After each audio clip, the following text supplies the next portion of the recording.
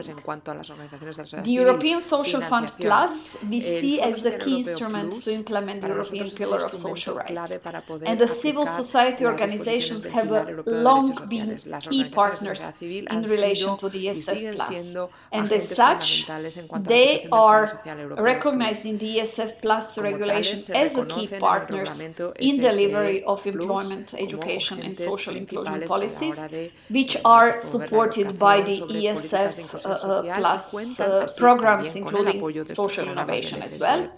And also, we have included in the ESF Plus regulation that civil society have to be, should be, shall be, whichever word we want to use, part of the ESF Plus monitoring committee, which monitor the implementation of the ESF Plus programs. Also, under the European Social Fund Plus regulation, the employment and social innovation, so-called EASY strand, the technical working group oversees that the voice of key EU-level stakeholders is heard when the EASY annual work programs are being prepared, and civil society organizations are consulted yearly on upcoming annual work program for the ESF Plus EASY strand during the dedicated strategic dialogue meeting, and it was so since 2021. We have two biggest elements when it comes to co-financing the civil society at EU level. One is so-called CERV, which is Citizens' Equality, Rights and Values Program. And by CERV, DG EMPL is financing 10 EU-level networks which are focused on persons with disabilities. And the funding is around 23 million euro for a 4-year period.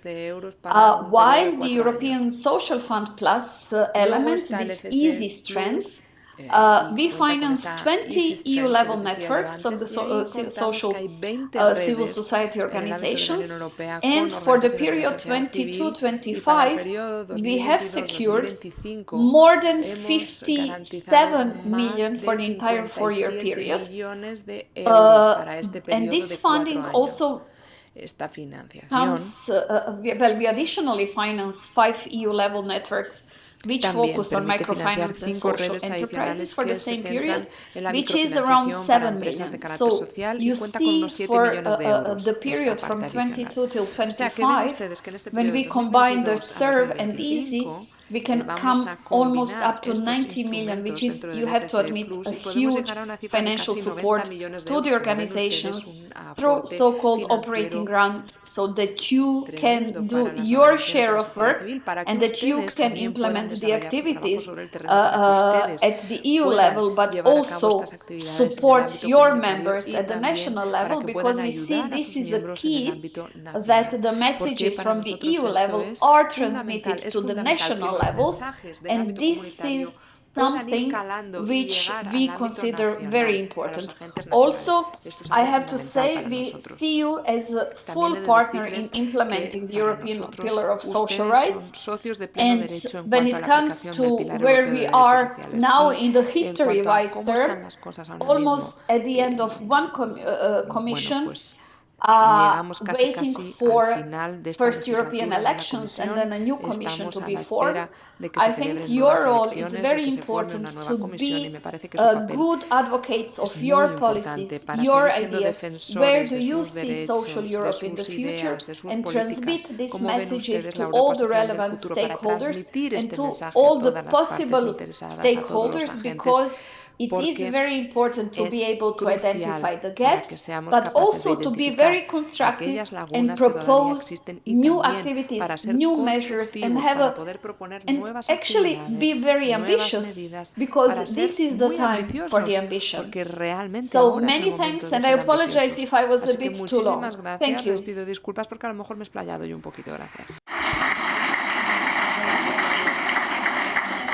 Thank you, Caterina. Ahora pasamos a Carlos, que sabiendo su capacidad de síntesis lo va a hacer en 5 minutos. Vicepresidente de la... So he'll only take 5 minutes. He is the vice president of the third sector platform. Please don't be mean. I think you're being mean. Anyway, thank you all very much. Thank you for being here with us this morning.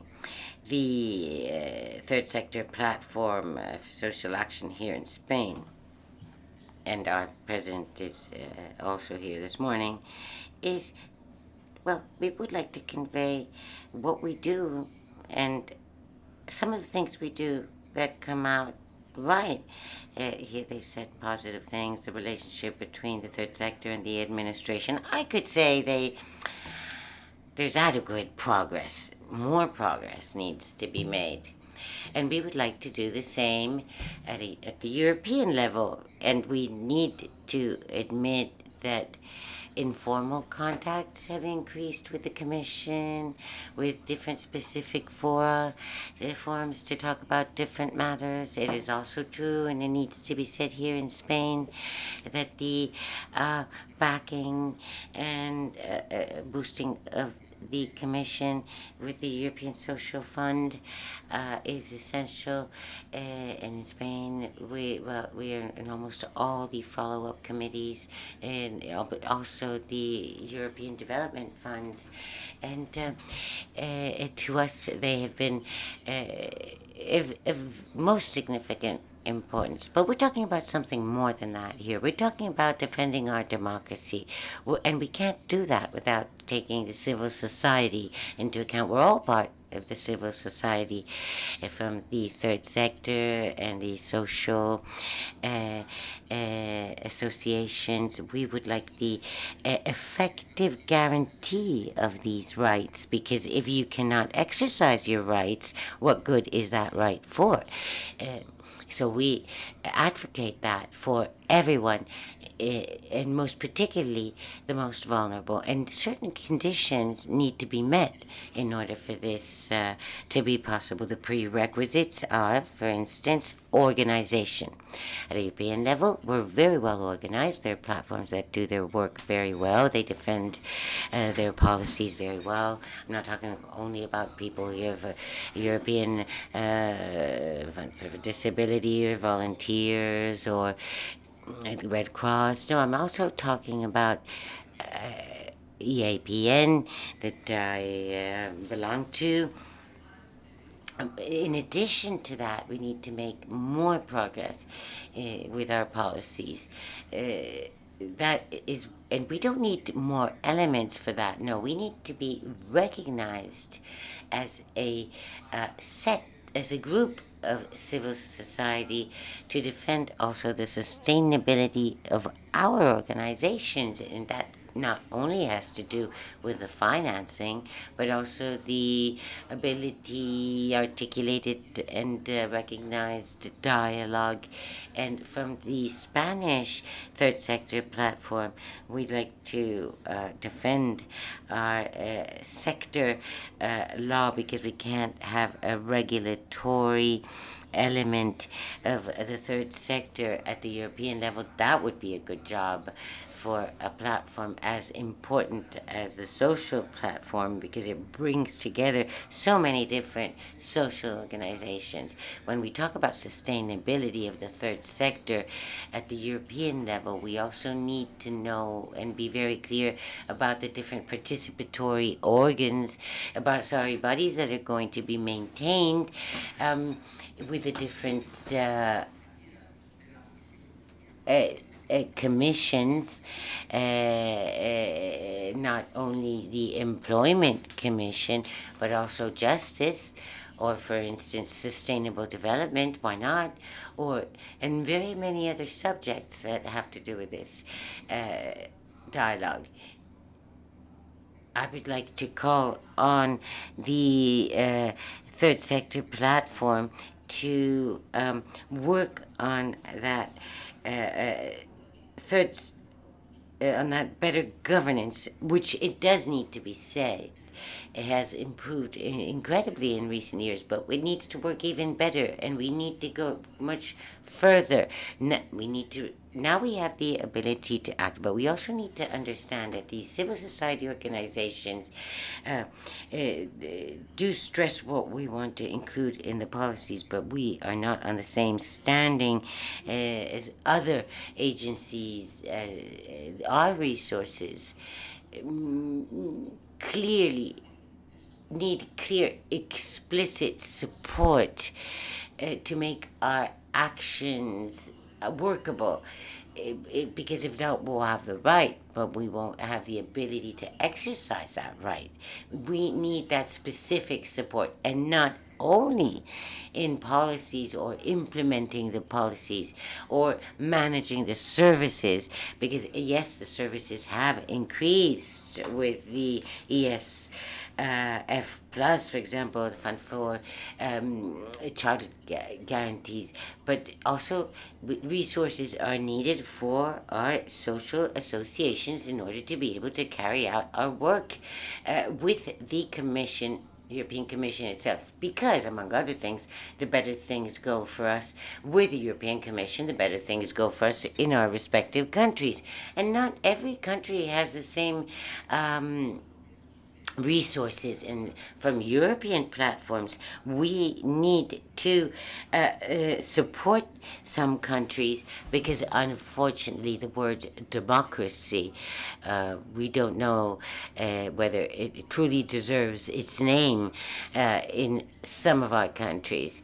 So we need to foster the active participation of the third sector. So on the one hand, recognition, on the other, sustainability. We also need to establish effective communication channels. We have increased our channels. There are very many different informal channels for dialogue, and depending on the Commission ones in, they're maintained or not, but we need structured dialogues irrespective of the Commission we have, with a clear also regulatory framework that we propose very modestly, the model of the law for the third sector. We propose a bureau for the civil dialogue,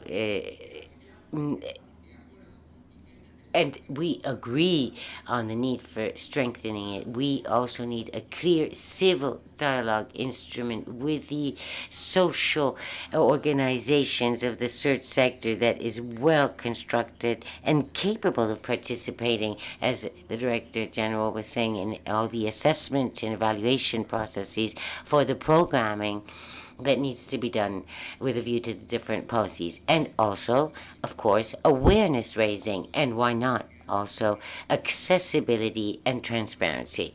That to us is particularly important. Therefore, dialogue has come up very often. Dialogue has to be with the third sector, with the social organizations, but we in the social organizations also need to talk to the people we are addressing. A few days ago in Brussels, there was a forum on disabilities that was very, very positive, where the people talked about themselves, the problems they had, their needs, and everyone acknowledges that it is the people who are affected by certain needs that can express them best. In a few months' time, we will have a meeting of people in a situation of poverty here in Madrid. It won't be held in Brussels for the first time, and they know better than anybody else what their needs are. We have to take into account the homeless, the people in the Roma communities, everyone we are working for in our processes. And in order to do so, we need clear policies and resources for the sustainability of the civil organizations, European-wide and statewide. And we have the obligation and also the challenge as civil organizations, social organizations, to promote our social improvement by improving our own organizations, and also by backing other initiatives that are clearly positive, civil society, for instance, or the social platform. We need all the possible means to have a more relevant package similar to that of others who do have the resources to access any institution, any offices. They can knock on any door, and we need the support of institutions. We have received this support in Spain. We need to recognize that. The levels and quality of dialogue and support are very high, although always improvable. Don't think that we've reached the highest possible limit. No, not at all. We need to continue improving, but that has been a good practice, that and it has allowed, as the Director General said, we can have a thorough follow-up of the European semester, and with the different members in the platform. One does the first draft, and everybody makes its own contribution. We submit that to the Spanish government on the European semester, and the government calls us 4 months ahead of the end of the deadline to improve our proposals from the third sector. All this needs to be well structured. It can't be just based on our goodwill, and there is goodwill, but we need a good structure to do it in our countries and also European-wide. But in some countries, it is particularly difficult to do so. And so from the Spanish platform for the third sector, we want to not highlight what each organization, as your child knows very well what it needs to do, and so on. But the EAP, and we know exactly what we have to do, or Caritas, or the Red Cross. What we need right now is to highlight the role of the third sector, the governance, how we want to govern ourselves, and how we want to participate in government in order to have a much more democratic governance, in order to help the people in Europe in poverty and in vulnerable situations, because there is a great number in Europe right now. Thank you very much. Muchas gracias, Carlos. Me ha fallado un poco, pero... Damos paso a Laura de Bonfils, Secretaria General de Social... Laura of Bonfils, Secretary General of Social Platform. English. So I agree with a lot of what was said now from Carlos Socias, and but also because we've been asked to talk about the civil dialogue in Europe, not only in member states. So we've seen good examples in Spain, good examples in some parts of the Commission, but it's broader the discussion that we have to have. So we know that as civil society, we are an essential part of healthy democracy, and we play a key role in promoting and protecting the rule of law and fundamental rights. We have, as been said already, we provide crucial and empowering services that enable people and society to be more resilient in times of crisis, and also to make societies more inclusive overall. We provide as well a platform for people and groups, especially those ones that were said already, that they are not taking part to the decision-making process, and their voices are unheard, and in lots of times in the decision-making process. So, but we're seeing as the civil dialogue is actually like civic space and as well civil dialogue. So the dialogue with civil society is actually shrinking across Europe. There are good examples that we heard, but there are still very specific cases, and there are countries where it actually is in danger. So we need to counter this trend, and we need to guarantee the meaningful engagement of civil society. So for us, civil dialogue should be organized together with social dialogue along the entire policy-making cycle, from the design to the implementation to the monitoring of the policies. And as well has to be treated as distinct and complementary to other forms of civic engagement, of citizen engagement that we actually have seen developing in the EU. But despite civil dialogue, as Katarina said, is enshrined in EU treaties, It's being also proven to represent people living in Europe in their diversity and leading to more inclusive decision and policy making. We're seeing that we're facing barriers across several parts of the policy making. And we're not in most cases, we're not meaningfully consulted, and we're not represented around the table. So the weakness of civil dialogue is stark in comparison to the position of social dialogue in Europe because of the lack of an adequate institutional framework and a culture promoting civil dialogue as well as adequate resources.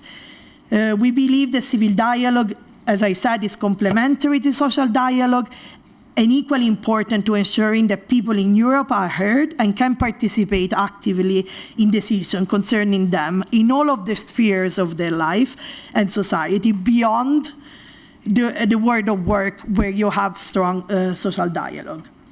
So, as I said, there are, however, some good practice of civil dialogue that exist in some member states and also at EU level, but generally these are ad hoc initiatives. So we see, for example, a good collaboration, as Katarina has said, with DG Employment, but in other policy sectors and institutions, we face big barriers. In several cases, the decisions are taken beyond closed doors, or civil societies are consulted in meetings very late in the policy making cycles, or even after the decisions have been taken, and in meetings that resemble more like info session more than actual consultations. So a social platform for this reason, together with Civil Society Europe and other civil society organizations, we have just launched a campaign ahead of the EU elections called Civil Society for EU, bringing together a variety of civil society organizations at EU, but also at national level, to call on the future European institutions, but as well on the member states, to strengthen civic space and civil dialogue during the next legislative term. Our campaign, as key ask, has the conclusion of a civil dialogue agreement between EU institutions. And that's also, we can look at good examples like what you were talking about here in Spain. So such agreement should aim to harmonize the different practices and standards that we see today and ensure an open and transparent regular dialogue between the institutions and civil society, both at EU level but also at national level, making sure that this is a genuine part of the democratic process, rather than a tick box exercise where we see that sometimes is. This should include creating permanent civil dialogue structures in each EU institution and member states, organizing regular exchanges with civil society, going beyond the sole consultation, and providing, as we've asked several times today, adequate funding and training both for civil society, but as well for officials to participate in these processes. It is also very important to make sure that organized civil society has a permanent seat in meetings of the Council, such as ministerial meetings. For example, in the matter of social affairs, social inclusion and employment and health, for years, Social Platform has been participating to EPSCO informal meetings, being able to bring the voice of the people that we represent. And we've been consulted at the same level of social partners, but during the upcoming meeting, that's tomorrow, we will not be able to participate as the seat is actually not something that is given, like that is it's written in the regulation, but it's something that is given from the presidency. So this time we will not be there representing the broader social civil society in Europe. So in order for civil dialogue to be effective, we need to increase the openness and transparency of EU and national policy process, ensuring effective access to decision makers, and also the documents, and including the legislatory preparatory works, and making also relevant information available at crucial times, also ahead of publications. To be able to, in a timely manner, be able to comment and improve and have a dialogue on them. So a key element for improving civil dialogue at EU level would be, for example, strengthening the mandate of the vice presidents of the European Commission and the Parliament in charge of dialogue with civil society during the next 5 years. So we know that the creation of these roles in the current Commission and Parliament has been an important step for advancing civil dialogue at EU level, but it represents only a starting point. So we want to see something more in the next legislature. We need concrete action of these mandates to be actually effective, and as well dedicated resources. So the two vice presidents should have a prominent role in ensuring monitoring of structured civil dialogue across all policies of the EU, as well as assessing the overall coherence of EU policy, impacting civil society, with the aim of supporting a thriving civic space, including as well proactive support to civic actors under pressure in specific countries, so signaling where there is this lack of democratic space.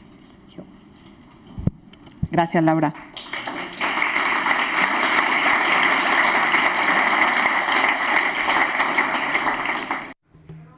Thank you very much. So now we will have specific questions. Please take into account that we are about to start the coffee break, so please be very brief. Carlos, we'll start with you.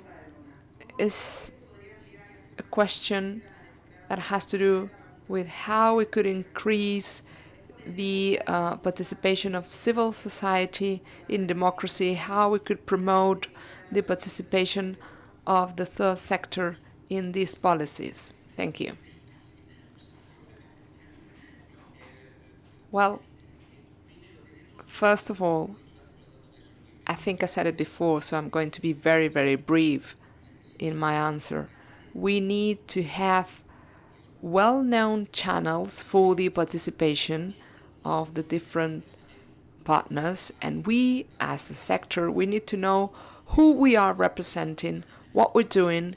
In the platform in Spain, we know that sometimes we try to find these spaces for debate, but then we send not the platform, but the specific organization for that issue. For instance, if we are asked to participate in a debate regarding children, then we send the specific platform for children to participate in those debates. Same thing when it comes to poverty, etc. So we may be there representing everyone, but then for specific debates, we send the specific representatives of each platform because they know each other, they know the subject, and will be able to make progress. So it's very important to have specific proposals with the traceability of the participation of civil society organizations, and also traceability when it comes to financing, because on the one hand you have financing for programs, projects, direct initiatives, and also financing for the internal sustainability of these organizations so that they can play this role at the European level, and also to strengthen our own structures at national level, because otherwise it's very difficult to talk about the participation in Europe if we only talk about Brussels. We need to talk about Brussels, yes, but we also need to talk about the different member states. Thank you. Gracias, Carlos. Thank you very much, Carlos. Laura, what is the importance of the sustainability of the third sector in Europe, and how can we promote that? What are the improvements that need to be made at the level of the European institutions in order to guarantee the financing of this sector? So as civil society actors, we need proper human, material and financial resources to carry out our role effectively, as said. So we need access to multi-annual, consistent and flexible structural funding for civil society. And these have to be as well long-term, like they should give us the possibility to have a long-term planning and independence as well, because some of the support sometimes come with strings. So that's so the important is for sustainability is funding actually, but sustainability is also like of the third sector is still a key challenge on both at EU and national level. We know that Katarina has talked about some of the like good steps that have been made, for example, with increasing the funding of the SURF programs, but these are still small resources. This program, yes, has become a crucial source of financing for NGOs, working to foster and protect EU values on the ground, but it's a part.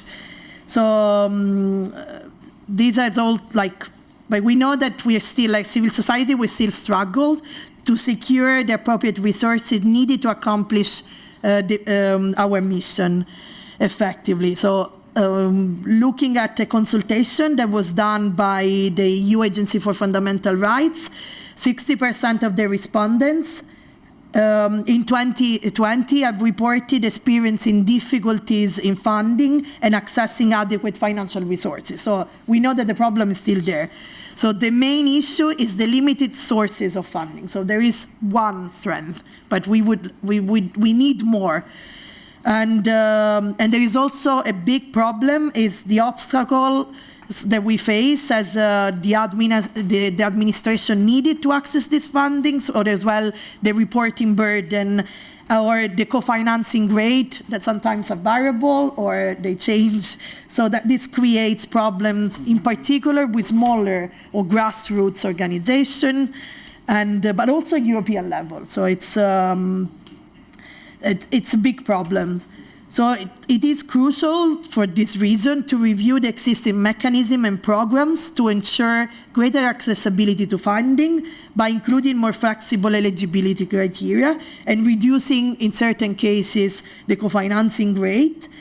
And in some cases, we understand, but in some cases, like simplifying some of the administrative procedures and reducing the overall bureaucratic burden. Like, as a European platform, we spend a lot of our time actually reporting, and it's public money, and we need to report on them. We need to follow the right spending, but it's the administrative burden. It's huge, and it's actually we're seeing that we are attacked also from other sides for transparency, and they're requesting more and more information, more and more data from us. So this will put more burden on civil society. So we ask that the increase of the availability of funding should cover all kind of civil society activities, including policy and advocacy on behalf of groups and community that we represent of civil society organization. And because, for example, at EU level is different, but in certain member states, access to this type of structural support to civil society doesn't allow you to do lobbying with it on the policy. So this directly relates also to civil dialogue, as we talked about. And in order to strengthen civil society engagement and participation, we need the creation of permanent structure of civil dialogue.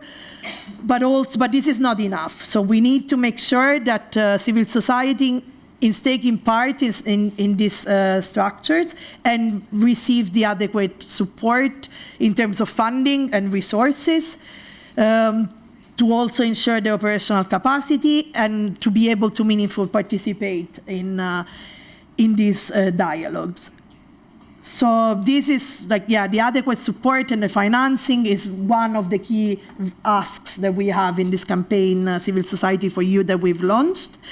And I really hope that the EU institution will be open to discuss and take up the proposal that we have in this campaign. Thanks.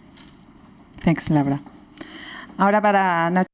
And now I have a question for Nacho Alvarez. How do you structure the proposals for cooperation between the third sector and the public administrations in Spain, and what's the role of civil dialogue and civil society in all the process? Dialogue is important, but it doesn't just happen on its own. It's important to realize that you need to structure it and organize it. And first of all, you need to realize that there are a set of principles that enable you to structure and organize a dialogue. There's a structure of participation, shared governance to a certain extent. I think it's impossible to organize civil dialogue in this case without institutional loyalty between the parties. I think that is extremely important, and also to make this dialogue real. I'd like to talk about the framework agreement between the state and the third sector platform. It was a framework agreement that set foundations and structure that can be that provided three elements that are essential. One, it is an agreement that establishes the channels for dialogue and gives stability to those channels. It reinforces them with the State Council for NGOs and the administration with the third sector. And then a key element, the financing. The agreement, the framework agreement, established a financing agreement under which 20% of all financing coming from the income tax and the new corporate tax would be guaranteed for the third sector and others for the regions, and everything very clearly established in order to be able to predict the actions to be developed in the coming years. And then there's a third element in the framework agreement that is also essential, and it's a shared roadmap. What will be the regulatory commitments between the administration and the third sector platform? Many of these objectives or regulatory projects have not been accomplished, but some have. But with those stable channels, without an agreement on the financial component and without a shared roadmap, it is not easy to reach framework agreements. And in this case, it was extremely useful. And I'd like to end with something that may appear to be self-evident, but it isn't always easy to achieve. There's something that beyond ongoing dialogue, beyond agreements, there's something that is essential. It is more important than anything else, and it is maintaining and strengthening our bridges. If there's something this term in government has shown me, is that after a negotiating table comes another negotiating table. And that's something you don't always realize when you're sitting at the negotiating table, but one always needs to another. And therefore, you must never erode your bridges. On the contrary, they need to be reinforced despite the differences. I think that the third sector and this administration have our differences. We have many things in common, but despite all the obstacles, we've managed to build something. Carlos, as you were showing, we've elevated the level of the dialogue between the administration and the third sector, but there's a lot yet to do and a long road ahead for which we need those bridges that we cannot destroy on our way. Thank you. As I was saying, there's a trick to this table because there's participants in row 0, and their contributions can be very important to complement what was said. I would like them to share with us the challenges they think that the social dialogue still has ahead in Europe, and how can the third sector be a truly relevant contributor. Sergio Jimenez, Patricia Besunartea, Director General for Family Diversity and Social Services. Microphone, please. Can you hear me now?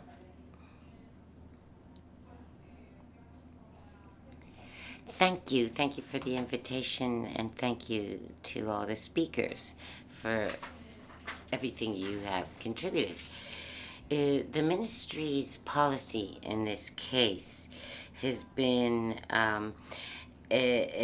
strengthening the rights. That's a direction in which the policies has gone, and that in turn has helped us to make progress in realizing that things need to be done differently.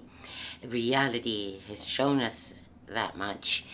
And throughout the process, as was said earlier, the Secretary of State mentioned it, is that there is no possibility to fix things unilaterally. The complexity of the situation demands, because it's not a choice, it's an imperative in any public policy process. It's cooperation and common spaces to make progress. So placing participation at the very center in order to continue advancing makes the third sector of strategic importance as a partner. Many of our achievements are the fruit of our collective thought, and which has brought specific policies to fruition, and Europe has supported this whole process. Europe has always been a driver behind social changes and social transformation, and we have the highly significant social rights pillar. And one of the main challenges we have, in addition to what has already been mentioned, is to continue working on these lines of work, which are not the fruit exclusively of the political action of a government, but of a shared work. And in this sense, among the priorities mentioned by the Minister for the Spanish rotational presidency of the European Council, there are policies in our country that clearly have a European dimension. In my Directorate General, so there are policies for the Roma population, for homelessness, and there is a European lead here. And in the case of our gypsy population, we are going to try to promote actions that reinforce access to housing, because in Europe the Roma population has this population, and also shanty towns that we have that I don't think Europe can afford to have as a society. And when you talk about homelessness, we have a bit of the same. We have that European platform that the Director General was mentioning earlier. We have the Lisbon Declaration that saying that that was signed by all European members with very specific targets. Our intention, therefore, is to continue strengthening the platform in very close cooperation with the Belgian presidency, and we have to continue making progress and leaving homework to be done by the next presidency. With all these elements, it's very important to be aware of this requirement of cooperation and active and proactive dialogue that we need to continue promoting in order to make these policies become a reality. Thank you very much, Patricia. And now we give the floor to Sara Jimenez, President of the Spanish Gypsy Secretariat Foundation. Thank you all very much. Thank you for all of your contributions. And now that we're talking about European democracy, of progress and dialogue, I think the robust role of the third role is very important as the implementing arm of social policies. There's a lot has been done, but a lot is yet to be done. When I'm in the European Commission, we talk about the situation of the Roma community in Europe. And in an advanced Europe, we cannot accept the structural inequalities. So there has to be active participation not only in the design and implementation of European policies, but also in the regulatory frameworks in Europe and also in its member states. There are great challenges ahead that the new Roma generation, which is education and because it happens in Europe, and also although we have worked in Spain on including the gypsy population, but also the as regards housing. And no people can advance, no nation can advance if there are structural obstacles to on our way to decent living conditions. Therefore, the work we do in the third sector, our alliance with the alliance between this civil society and the administration, must show us what the clear challenges are. Because with the when I say gypsy, we talk about the Spanish gypsy population, the interpreter says.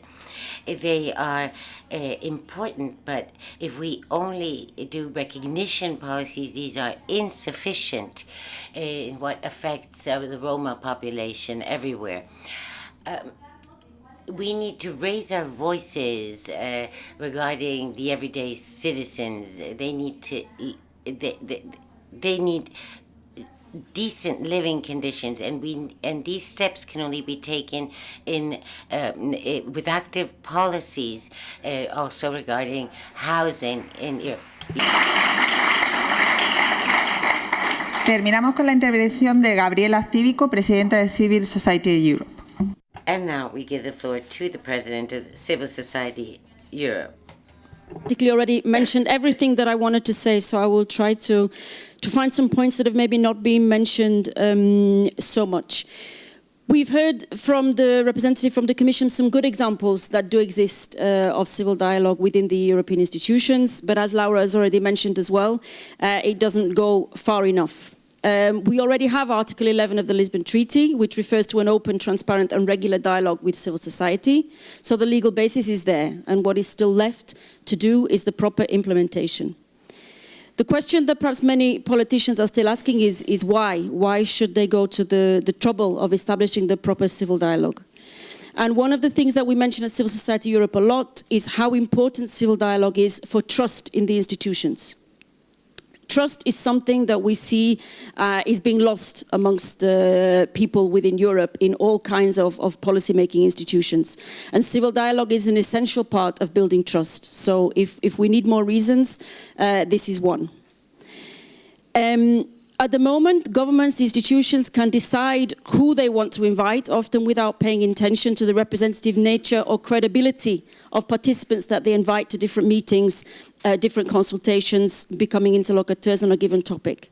This is another reason why there needs to be more regulation, more structure within the civil dialogue to make sure that the people, the institutions, the organizations that are being invited are truly representative, are truly the correct interlocutor for the question at hand.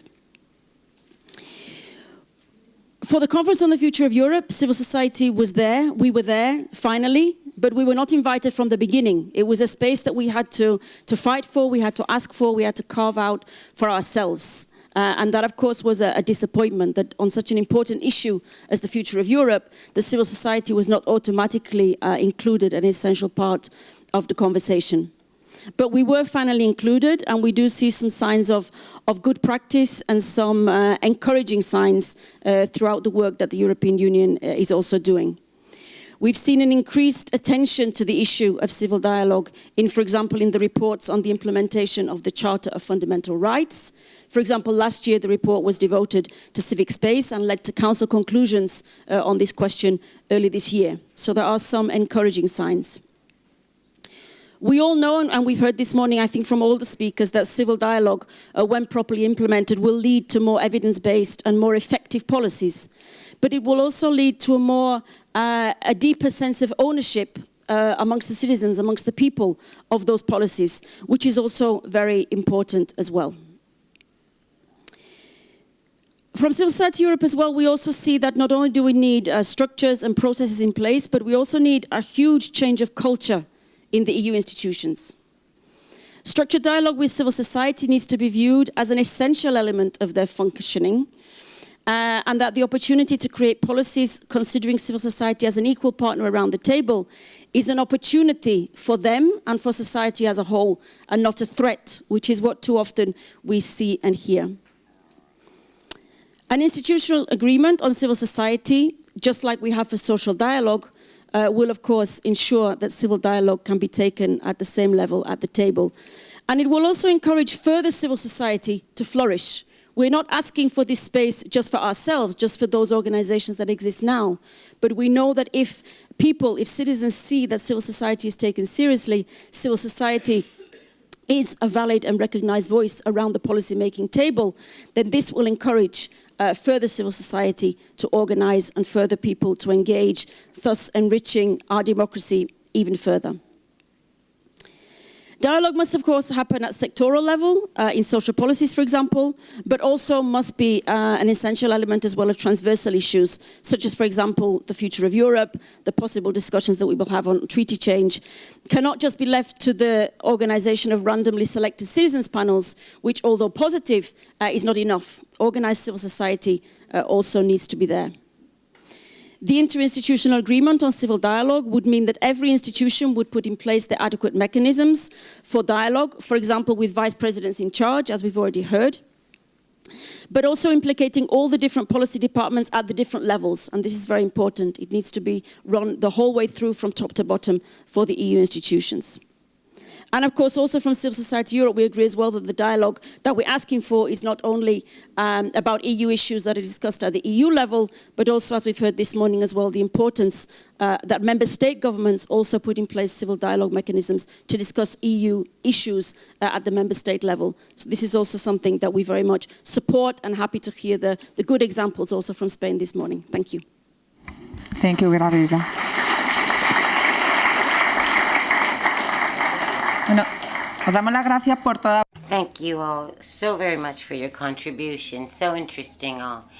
And to underscore what we've talked about today, as a third sector, we have a crucial role to play in the strengthening of democracy and its value. We've also underlined how important it is to have an organized civil society that contributes to robust, stable social relations. And we have to continue working to support the third sector, thus ensuring a prosperous and participatory democracy. And now we have reached our coffee break. Una foto antes.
Table. Please take your seats. First of all, I'll introduce myself. I'm going to be the moderator now. I'm Natalia Pedro, Vice President of Social Impact and Internal Cohesion. of the Spanish Third Sector platform. I'd like to thank you all for participating and for the people in the platform who have organized this. I'm Secretary General of Spanish Caritas, and it's a great pleasure to share this roundtable with 7 very interesting people that I will begin to introduce. Juliana Santos is the director of the European EAP, and she's an expert in social rights, gender, anti-racism, and anti-discrimination of the European Union and member states. In November 2020, she was appointed a member of the group of experts on the opinion of migrants and asylum. Next to her is Ana Peláez. She is the Secretary General of the European Forum on Disability. She was the first person with disabilities to chair the United Nations Committee that oversees compliance with gender discrimination. She's been General Counsellor of ONCE and several appointments in Europe, Latin America, and international. She is a gender expert in women. She is a representative of Spain in the European Disability Forum. She is a member of the Royal Board on Disability and the State Observatory on Violence Against Women. Thank you very much, Ana, for joining us today. Javier Garcia is Secretary of the Concord Board. He is in charge of European and American countries in international assistance since 2018. It's the international federation that works for a world free of poverty and for justice. He leads organizational programs in development and humanitarian action with influence in Europe, Africa, and Latin America. Thank you very much, and welcome, Javier. We have the president of Eurochild, Marie-Louise Colero-Preca. She, from between 2014 and 19, she was the Maltese president, the youngest ever, and the first woman. She also worked in the Council of Europe and directs several organizations. In addition to Eurochild, the organization for the Malta Trans Foundation and the Council Research Foundation.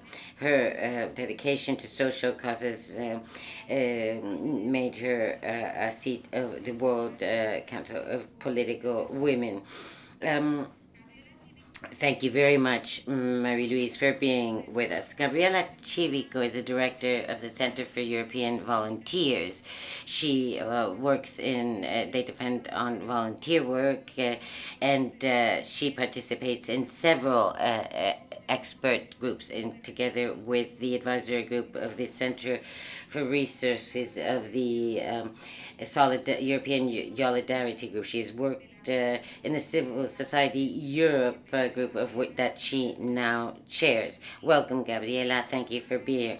Roland Mangan is a member of the Social Inclusion Europe of Red Cross Europe. He leads strategic work in the European Office with regard to programs and policies of social inclusion with EU institution. He's worked with the UNHCR, SOS Kinderdorf International as a EU policy advisor, and he's also worked for the Council of Europe as an expert consultant on youth rights. Thank you very much and for being here, Ronan.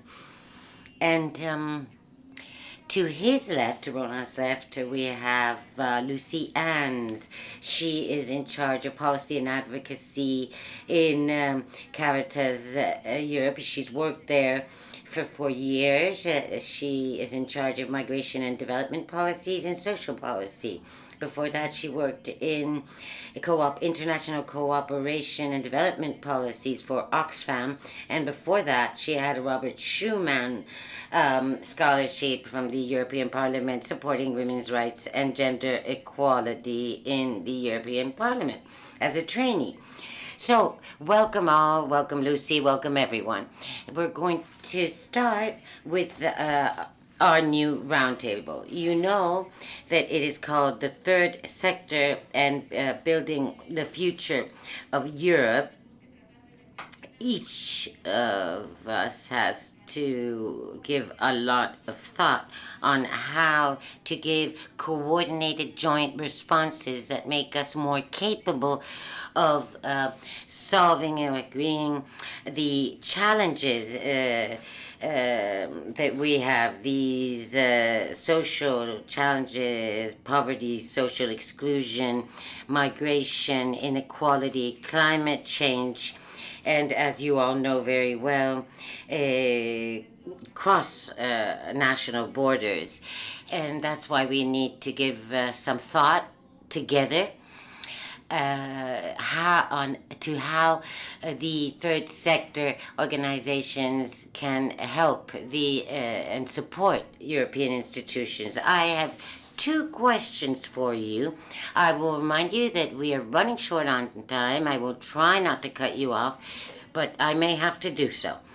The first question for all of you, and the first person to answer will be Juliana, is what importance do you give to generating formal participation spaces for the third sector in European institutions?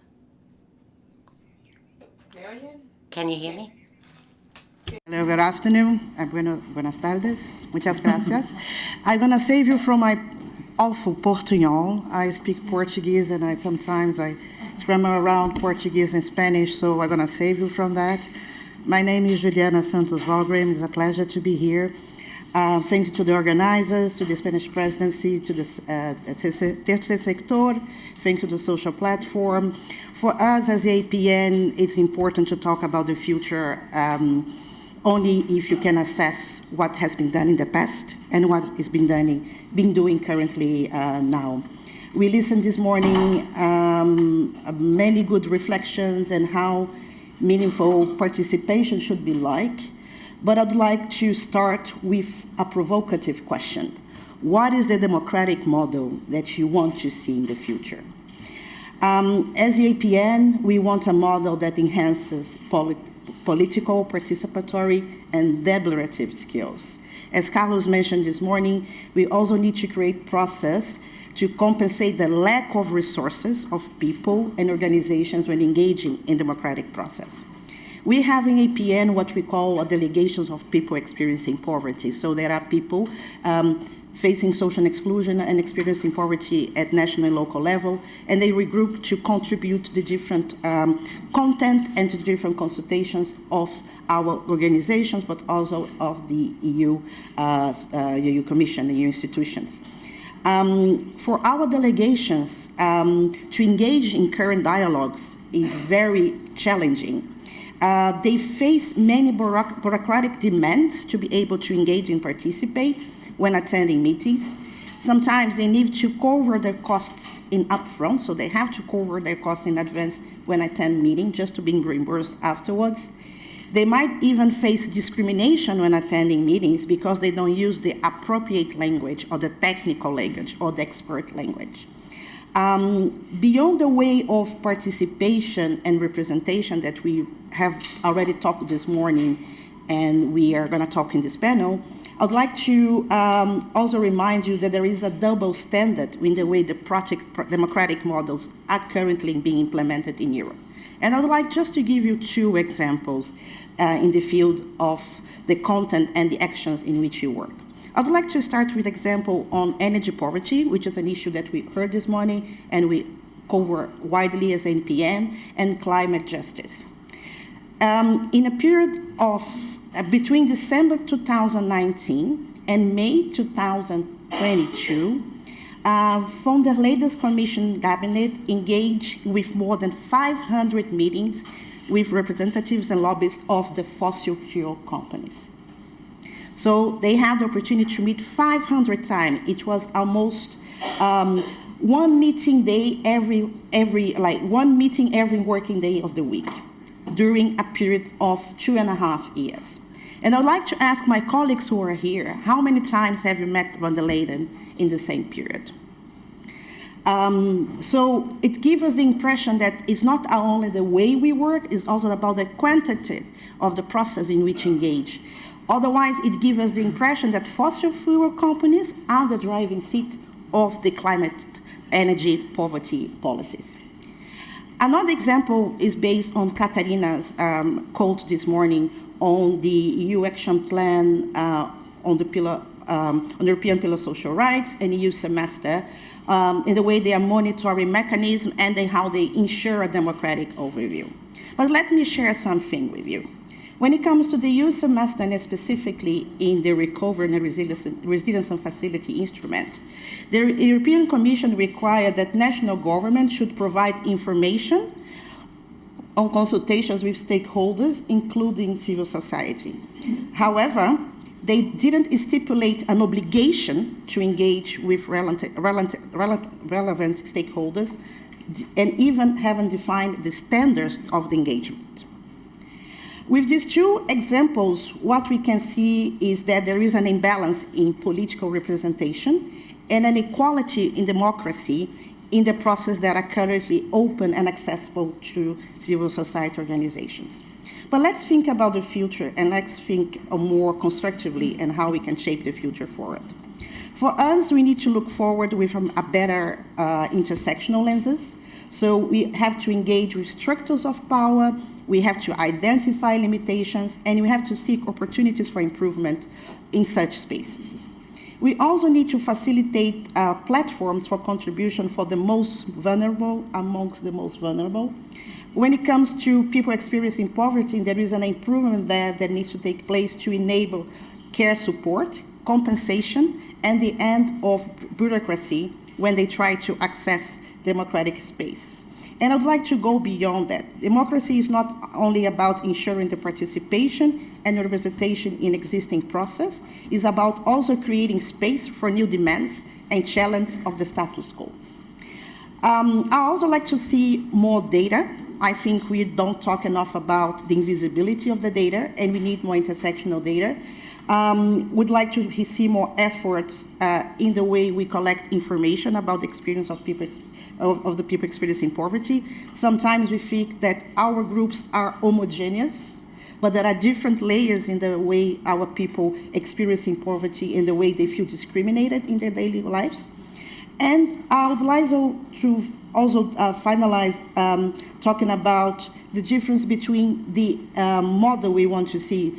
Are we striving for equality or are we striving for equity? Equality just ensures access. Equality just ensures that people have access in the same way. It doesn't guarantee that people are going to have the same result in the end.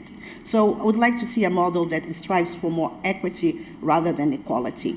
And I also like to address something that is very important. It's important to have more diversity as well. So when I see in the room, when people say, let's go, Juliana, let's engage in a democratic model, I have to see if I have other people that look like me in this room. And sometimes when you don't see yourself represented in the space, you don't feel that the space is safe. So it would be great to have more representation of people with different minority backgrounds. Muchísimas gracias.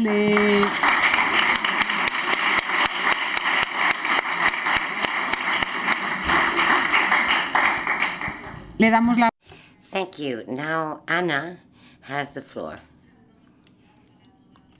I would like to say hello to everyone who is following this conference. My name is Ana Pelaez Narvaez, and I am here representing the European Disability Forum.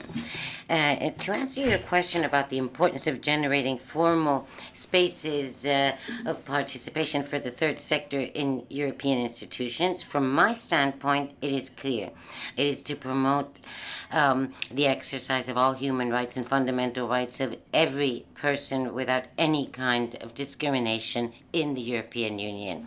This involves, first of all, participating actively with effective consultations in the adoption of legislative measures and public policies to make these human rights and fundamental rights effective.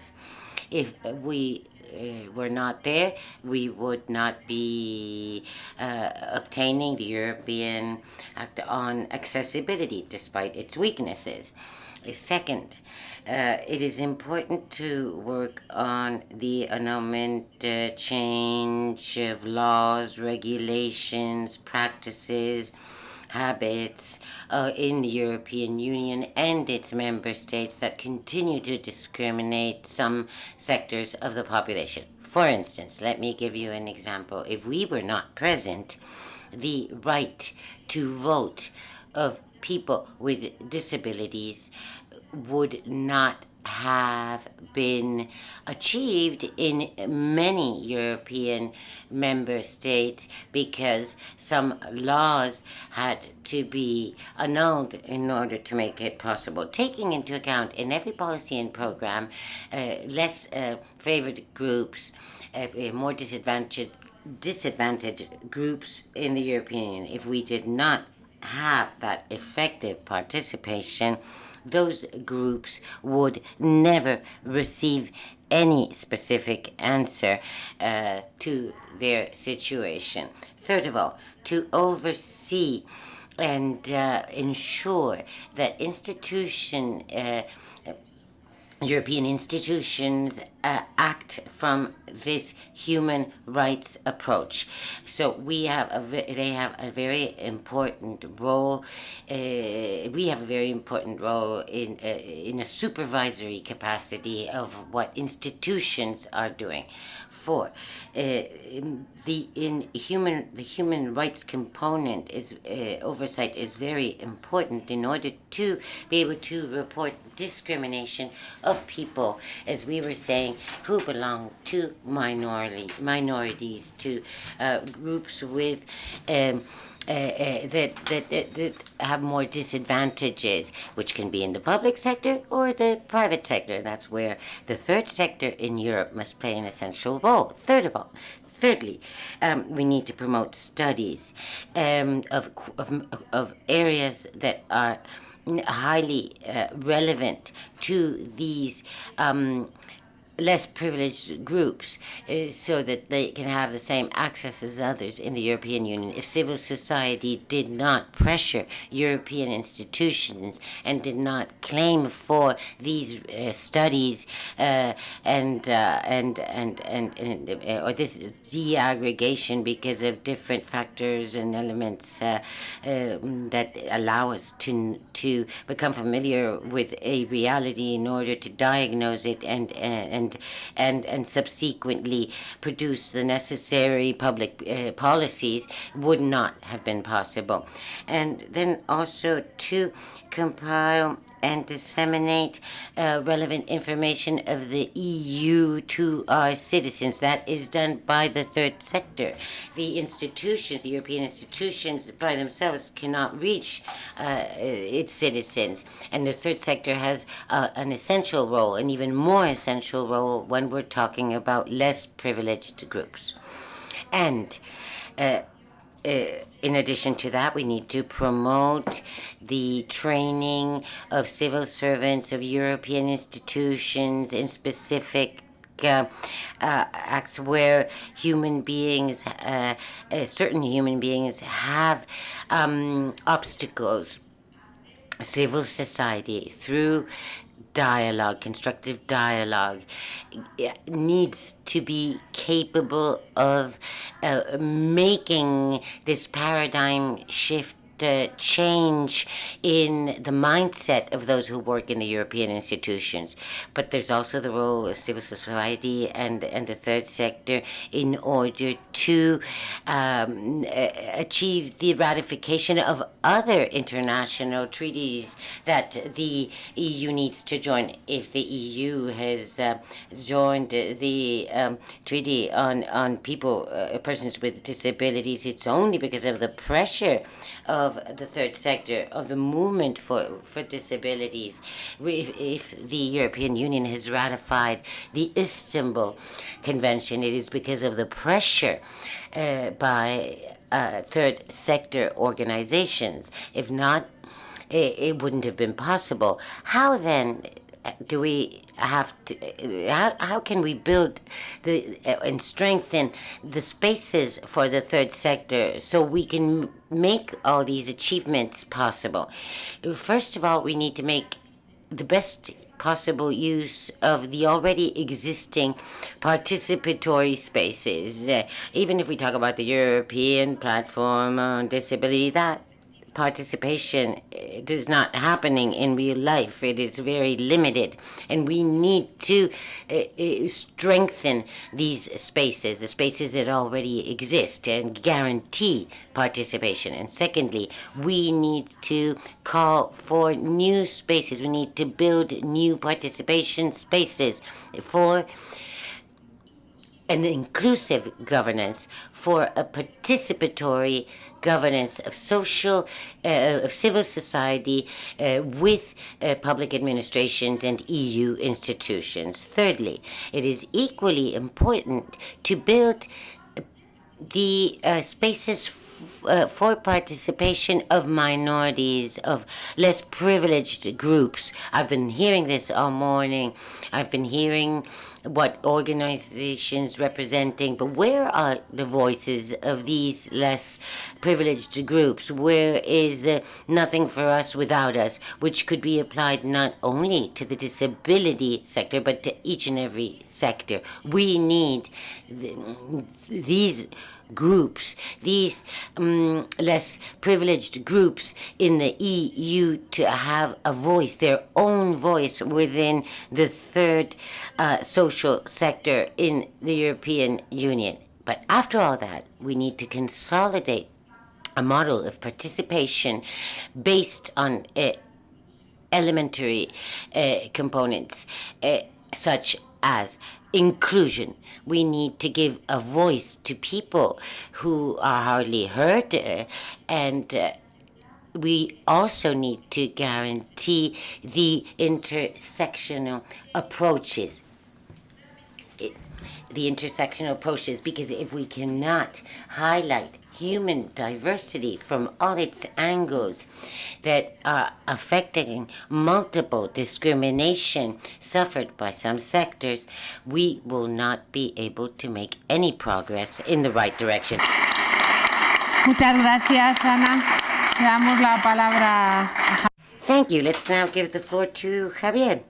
Thank you, Natalia. Good afternoon already. I'm Javier Garcia. I work for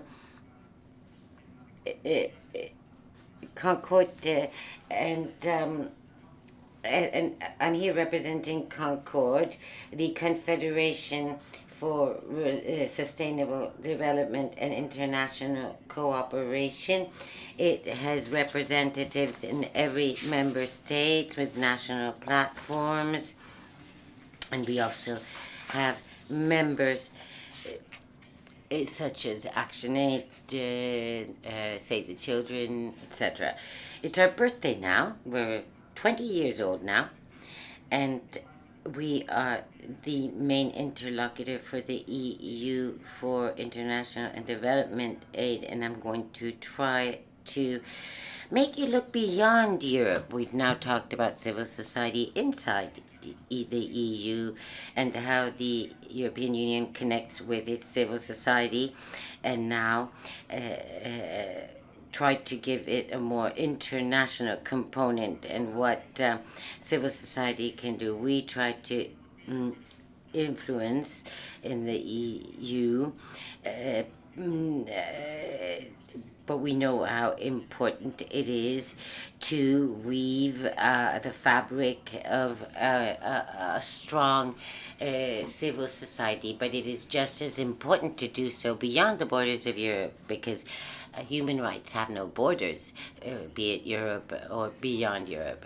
Why is it so important to create formal spaces? We've talked about the role of civil society, reporting, violation of rights in governments, in companies, asking for accountability, leading the voice of civil society to decision-making bodies.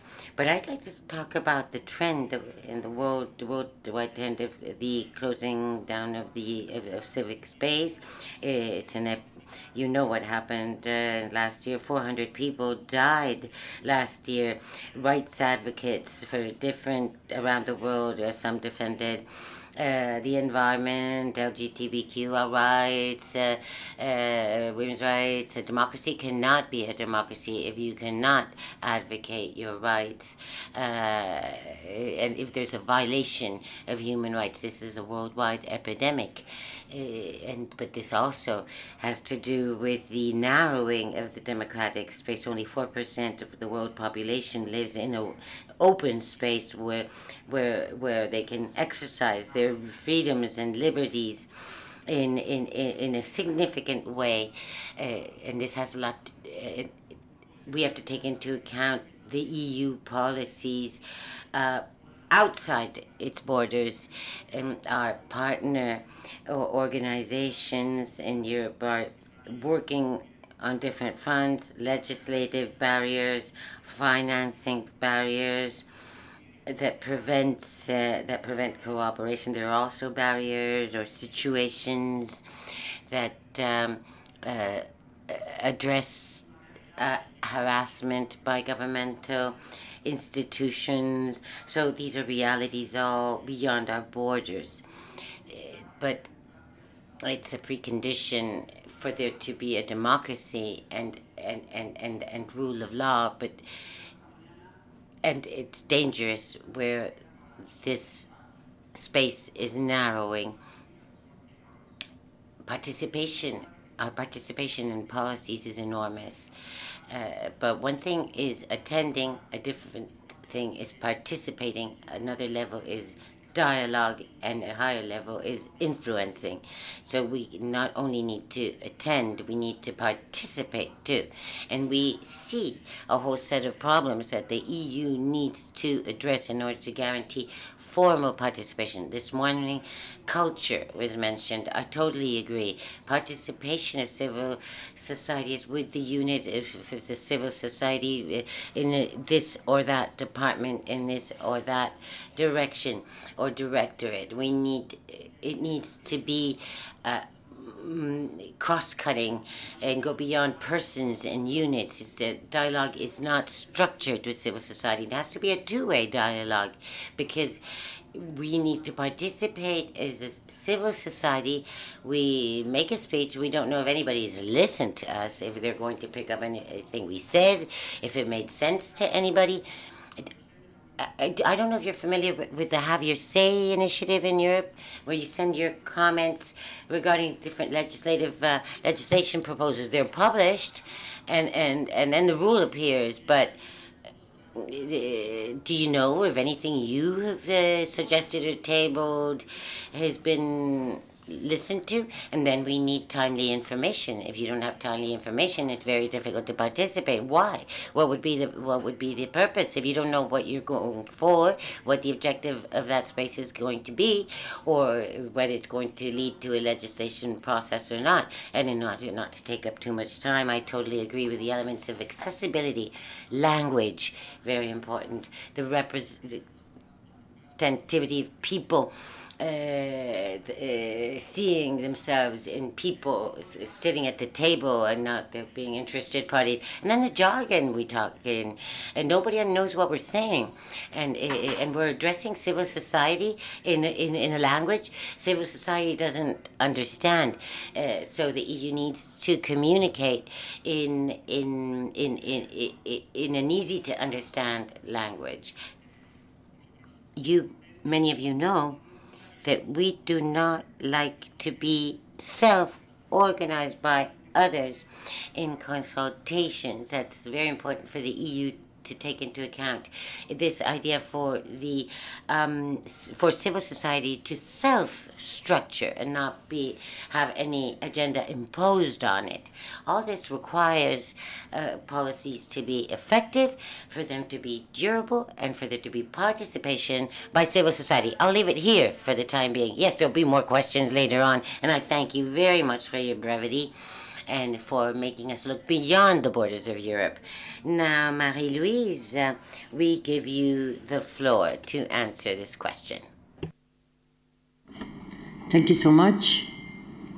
Firstly, I would really like to emphasize the fact that I think this discussion has come at a very opportune time. With all the situations we have gone through these last 3 years, with the pandemic, with the Russian war, with the rise in cost of living, I think civil society now has even a greater responsibility. And the greater responsibility should be carried also by our institutions. As civil society, we represent many a time the communities that unfortunately our societies have made them voiceless. And therefore the importance of civil society and its participation, cross-cutting, as you have just said, Javier, in anything that is being developed, implemented, whatever, we need to be there. I come from Eurochild. And Eurochild is a network, a unique European network, regional network, that brings together over 4,000 national organizations on the ground. We are very proud of Plataforma d'Infanzia, Carl Lessier.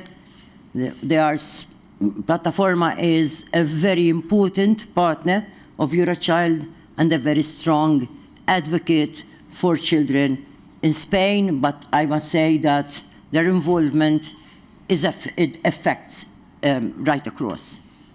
Children are very often forgotten, discriminated against, and what they say is rubbished. And this is what we are there for, to ensure that children do participate. Children are 1 in 5 citizens of Europe. So we're not speaking of a small community. We're speaking of 1 in 5 of us in this region. Even if children were a small community, they must have their rights safeguarded. But I'm also making everyone aware of how big the community is. So Eurochild drives and pushes for children's rights to become a public policy priority. Child participation is not just a child human right that emanates from the United Nations Convention on the Rights of the Child, but it is a most important, it's really so important, especially child participation, which is a gateway to all children's rights. Hearing children of their aspirations, listening to them, is their right, but it's our responsibility. And it's not just listening. And it has been said over and over again, this morning and now as well, that it's not just creating the space for civil society to be heard. First and foremost, this is a rightful space. So nobody's creating that space for us. That space must be taken up. That's our rightful space, so that each and every one of us can bring forward the aspirations of the communities that we represent. Children has the right to be listened to, but also to act upon what they are speaking about. If we, all of us, forget all about their rights, but remember that we are borrowing Europe from them, because it's more theirs than ours, then we can even more realize what a responsibility us adults and people in authorities have to hear children. So the issue of of space, of dialogue, of civil society being not in a structured manner, but yes, in a cross-cutting approach, is extremely important. I also, however, would like to stress one point that Carlos said this morning. It is not just the European institutions which we want to abide to this, but our national governments have also to take this task, this responsibility on board. And let me give you one particular tangible examples. So the child guarantee, which I'm really proud of as Eurochild, to say that we have been championing since its first idea in 2015, but it took us in Europe till 2021 to bring it. It's 6 years. So many children through those 6 years have actually grown, continued to grow in poverty and social exclusion. But anyway, let's be positive and see and look ahead. We still have 4 out of 27 member states who have not as yet put across that national action plan. But also through our annual reporting from our members, we know that quite a number of national authorities completely sidetracked the organizations that work with and for children, sidetracked children themselves in participation. Therefore, some of those action plans do not really reflect the actual aspirations of children themselves, the needs of children themselves. So this is how, although within I must say, and we must acknowledge, at least we must acknowledge, that there has been some steps, very important steps forward, like the child participation platform now on a new EU level, this child participation, this child guarantee, also the strategy on children's rights. But this is on an EU level. What is happening like in Brussels is not really percolating down to each and every member state. So we need to continue to emphasize that it's the right of civil society, if we really believe that civil society organizations are a strong pillar, the third sector of our democracy. One last point which I want to mention at this point is that not only child participation... Sorry, but only 1 minute because we have three more people to answer. Not only child participation is so important that at times is being sidetracked by national governments, but now we need to be very careful that there is an anti-children's rights movement rising all around Europe. When we speak, we have child rights defenders who have gone into 6 legal prosecutions and have been left alone. In fact, Eurochild is pushing for this mechanism to ensure that child's rights are truly and effectively safeguarded and not violated by the people that should know better. Thank you.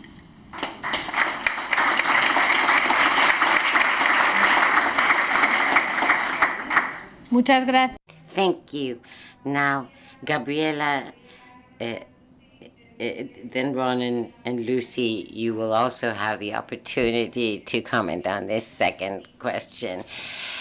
But now let's talk about these formal participation spaces that we think are necessary in European institutions. Gabriela. In English also, hopefully to be a bit more efficient.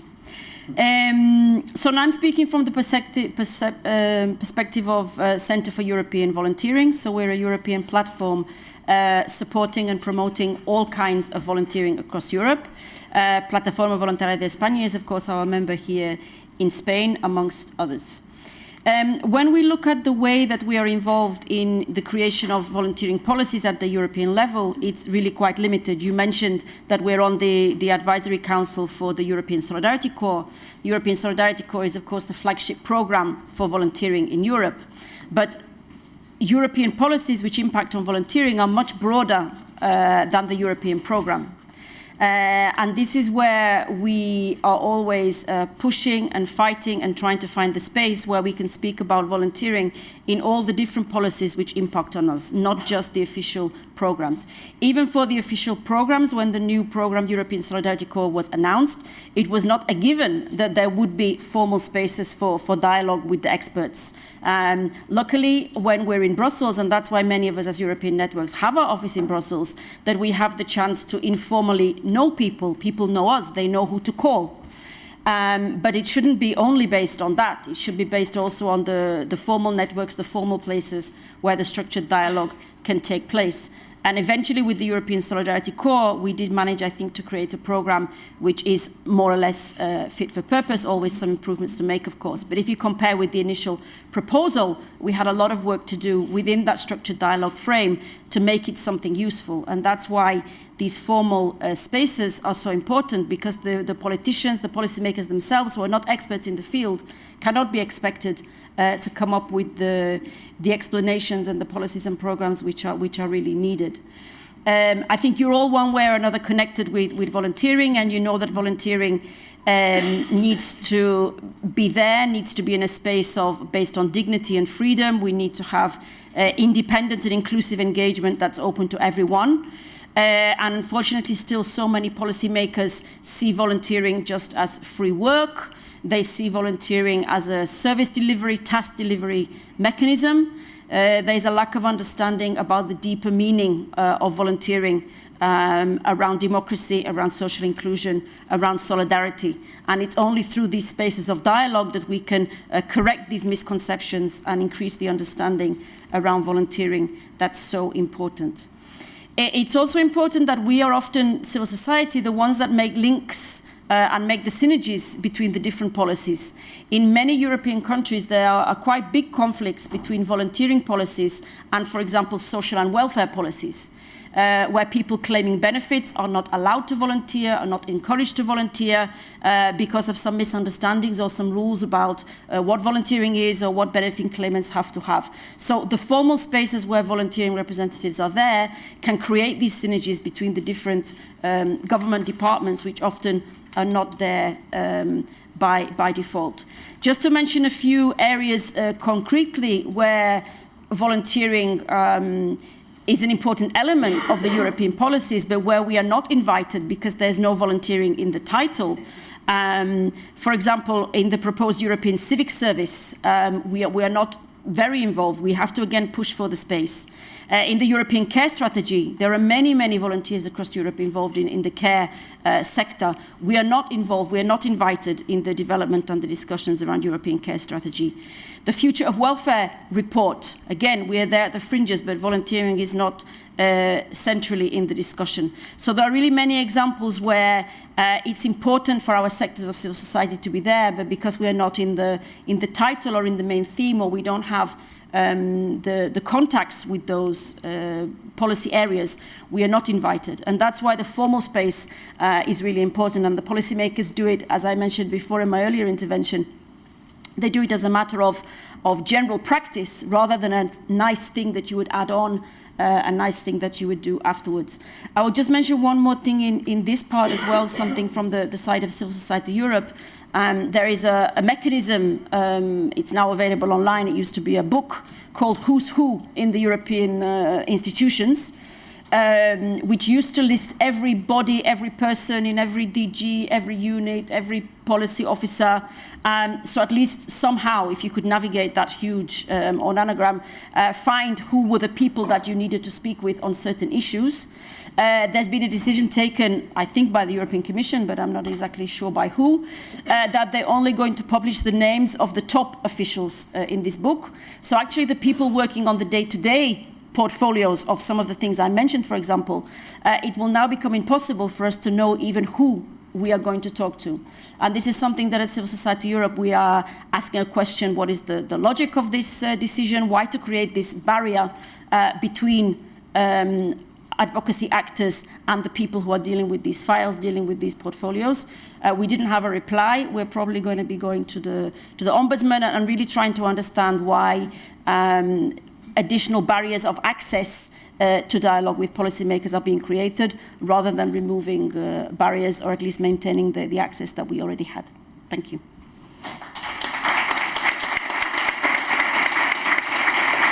Muchas gracias. Thank you very much. Now we give the floor to Ronan, and we're very sorry about this this lack of time, but you now have the floor, Ronan.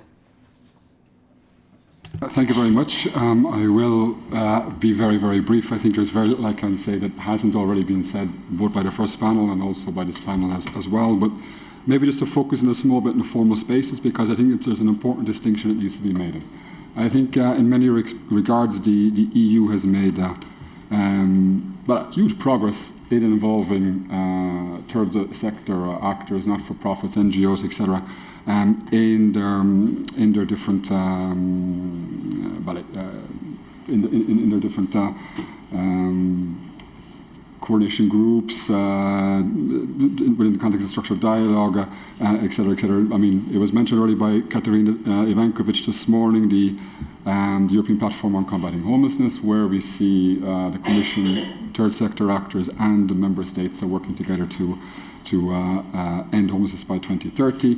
We see it in the context of communities of practice, where we're starting to witness the Commission wanting to base their interventions when it comes to food aid and material assistance on the practices coming from organisations who are responsible at the national, regional, local levels in addressing previous FAIAD or food aid and material assistance issues amongst vulnerable populations.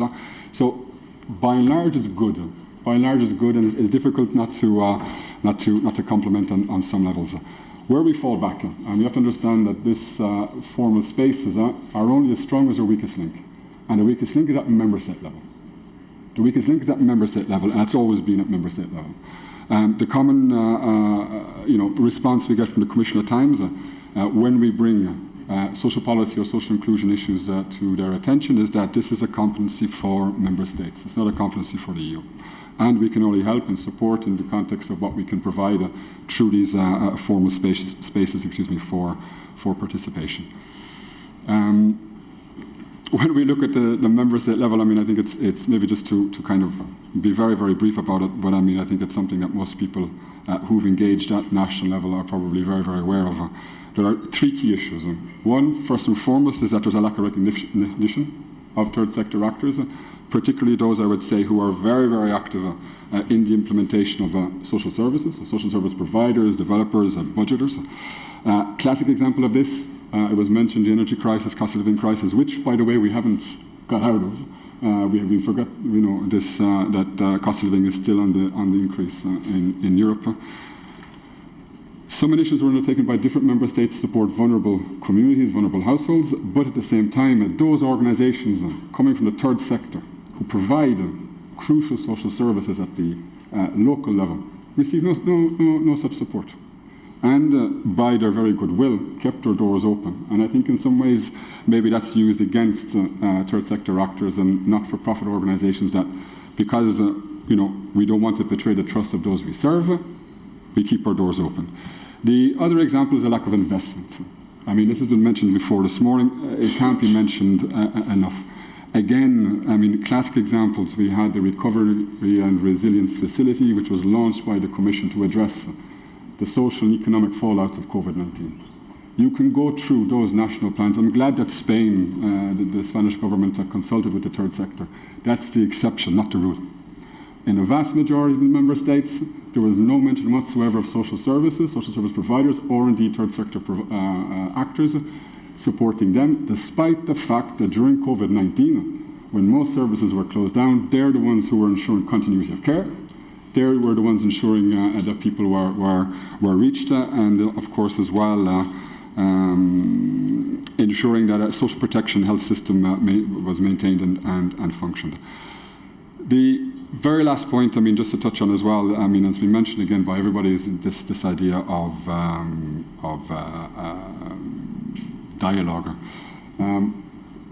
At national level, there are some structures in place, but again, it's been mentioned, they're very, very ad hoc. we find it, at least from the perspective of Red Cross, we come,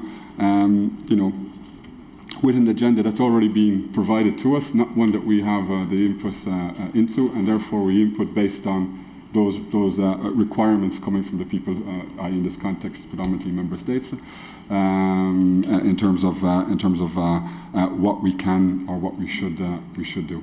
There is no equal partner in this context, and very often it's a case of either a box-ticking exercise or indeed a member state who find themselves in difficulty when it comes to providing services, and they turn again to not-for-profit sector to buoy, to keep afloat their social protection system, because they continue to they continue to not invest in such a system. But let's leave it at that. Thank you.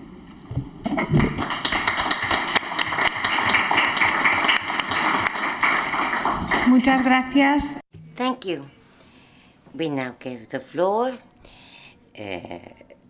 to Lucian's. Inviting me to the panel today.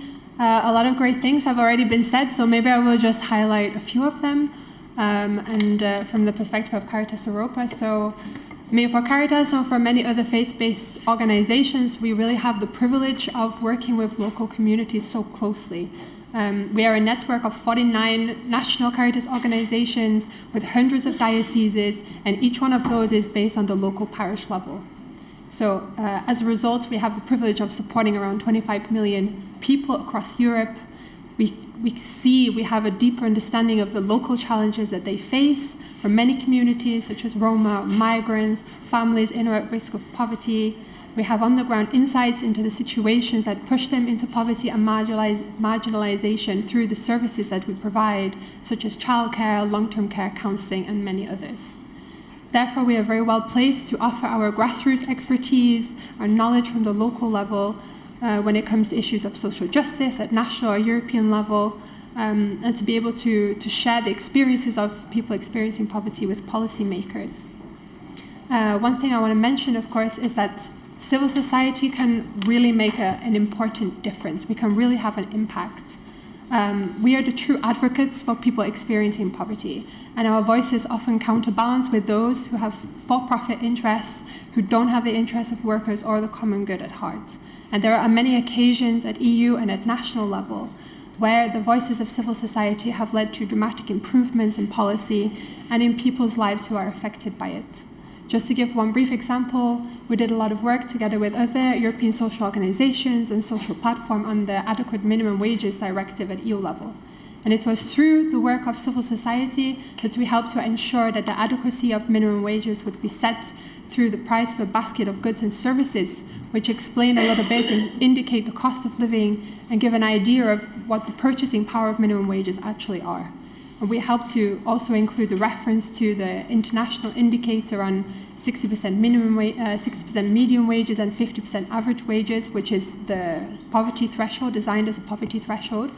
And these elements are now in the legislative text of the directive. So this is some of the impacts that civil society can have. Some of the work we've also done includes minimum income, our campaigning work on minimum income, which also helps gain the political support that was needed for a council recommendation and hopefully soon for binding legislation. So these are just some of the examples of the achievements that we can have at civil society level and with civil dialogue when we are given the space to do so. And just in terms of what we would wish for from the European Union in order to strengthen civil society and civil dialogue, many things have been mentioned already. But I just want to mention again that better access to consistent and flexible funding is really, really important. To be able to respond to operational needs on the ground, to be able to ensure long-term stability, planning, independence, to reduce the overall bureaucratic burden so that we can actually focus our resources on the people who need them most. Maybe just to highlight one example. So for Caritas Europa member organizations, the cost of living crisis has been, still is, severely impacting our ability to provide accessible, affordable, and high-quality social services. We did a survey together with Eurodiaconia. Heather, who was speaking recently, she's also the head of Eurodiaconia. So we did a survey together with them at the end of last year in 2022. And we found that over half of the national organizations that we surveyed, so our member organizations, said that they were not receiving any support from the government, they were not receiving any subsidies, and they were really struggling with inflation and with the high rise in energy prices. They've been putting in place temporary measures like reducing heating in the office, turning off lights where they can, and redirecting funding to try and keep afloat. But if austerity policies return, then access to funding is likely to decrease, and that could potentially lead to some difficult decisions for many of our organizations, especially for service providers who are really at the local level. So those are the main things I want to mention. We are really at the heart and at the service of the common good and of everyone who needs these services. But we need support to fulfill our vital role in society, and we need to be able to be given a proper voice and a seat at the table. Thank you.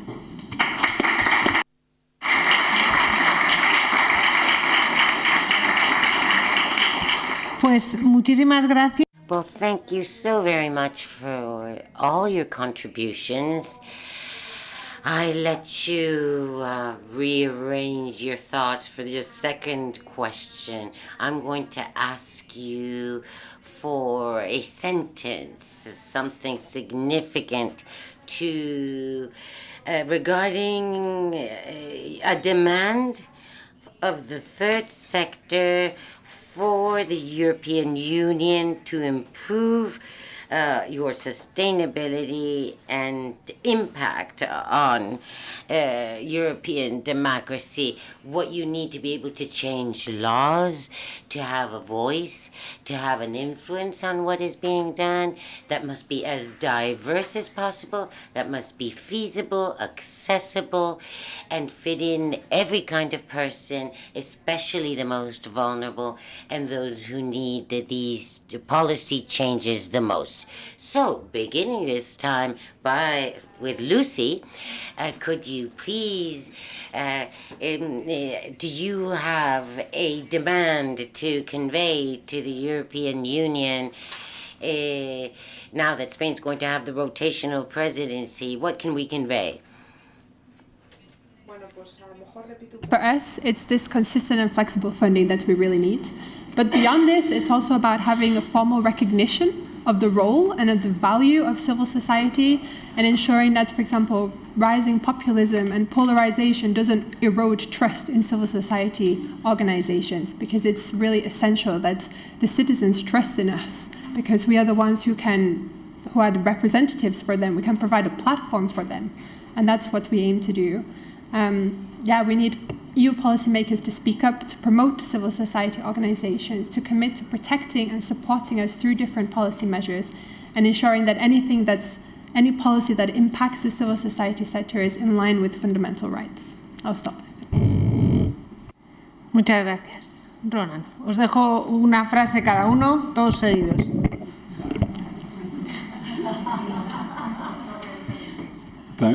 Did say just one sentence.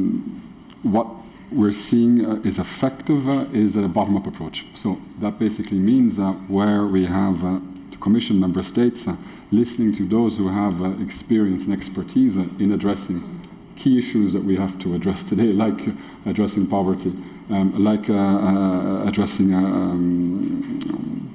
social exclusion, to ensure that these are included in policy responses, which can then be formulated, invested in, and importantly implemented together with civil society organizations at the national, regional, local levels. So one request would be this one. Thank you. Thank you. I had a lot more to say on this topic, but in summary, beyond meetings, conferences, debates, I think we have to look better at the potential of the European years. We have a campaign to make 2025 the European Year of Volunteers. We've seen in the past the huge potential of European years which have come from civil society, that have been co-created with civil society. We can speak about European Year Against Poverty, European Year Active Aging, European Year of Volunteers, of course, in 2011. Unfortunately, the last years, the European years have not been meeting their potential when they've been announced very shortly before the year starts, without the bottom-up involvement of civil society. So this would be my message. Let's make a better use of the European years. Let's reset the clock. Let's announce 2025 as the European Year of Volunteers. Let's have a proper preparation, proper involvement of civil society, and really make the most of these European years, which are seen to have a huge impact on citizens and policies across Europe. Thank you. Okay. So undoubtedly, whatever we've said here all boils down to the need to have a safe and enabling environment for civil society organizations to participate. So in the run-up of the 2024 EU Parliament elections, I think we need to call on all political parties to ensure that safe and enabling environment is secure and commit to it. Not just the political commitment, but the political will, because we have such a lot of expressions of political will, but we need the political determination to act. We also need a civil society strategy.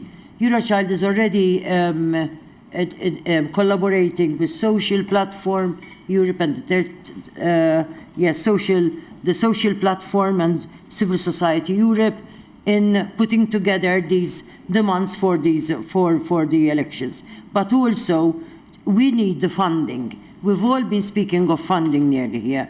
The funding that comes timely, not in retrospect. We need timely, the funding to be timely and not have gaps. Civil society organizations are non-for-profit organizations. And if we end up wasting our energies and time in fundraising, which probably we will never manage to get the right funds, then we will forget why we are there and the proper objectives. Democracy is costly, but it is all worth it. And we are the third sector, the third pillar of democracy.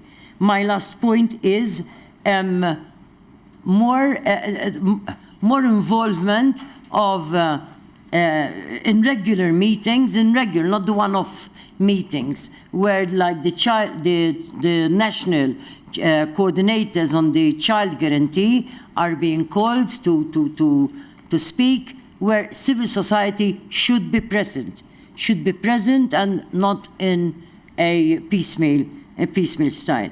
I think we need to, we go in quite a number of collaborations together, but we need also to enlarge this collaboration so that our voice is stronger and, well, like you,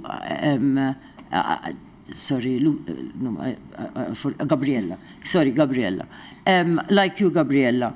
Conferences are important, but we need also to come together more often to ensure a strategy on way forwards, so that our strong voice, because together it will become stronger, we can push further together for action to be taken. Thank you. Una frase, ¿no? Just one sentence, you said? An innovative sentence. I think everything has been said. Now we have to go from commitments to political will, from statements to facts and action, from mechanisms based on institutions to mechanisms based on dialogue and influence and budget. You can have a clear policy when you have a budget for it.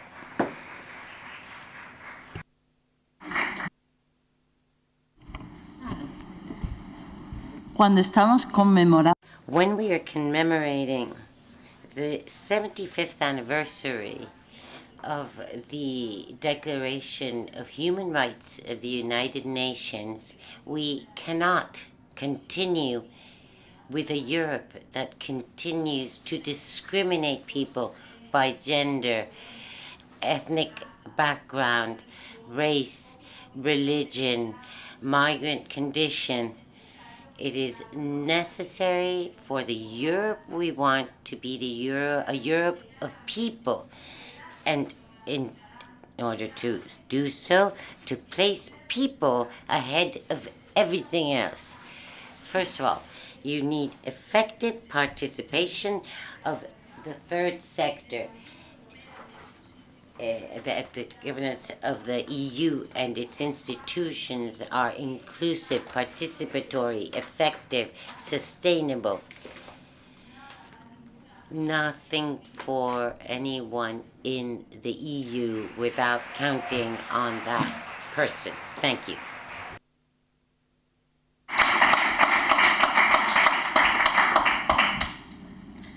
So it's going to be very difficult to be the last. I don't know. I don't know what I have to say.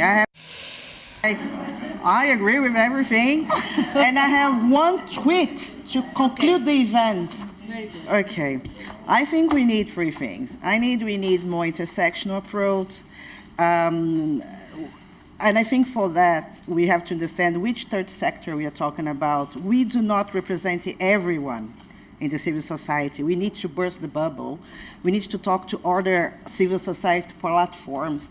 There is a fragmented approach in policy, and there is a fragmented approach in the way we work as civil society organizations. We need less fragmented policies. We need more coordination. So that's what I would like to say. And also, I could not ask for more money. I think we need to survive and need to be effective. And I agree with the colleague who said that we have to work and we need to anticipate risk, and it's very difficult to keep in that pace. So yes, and also in terms of elections, just to conclude, we also have to protect ourselves as human rights defenders. I think we're going to touch difficult issues, delicate policies. We're going to come up with different narratives, and we're sometimes going to be attacked. So we need to protect ourselves as well in that manner.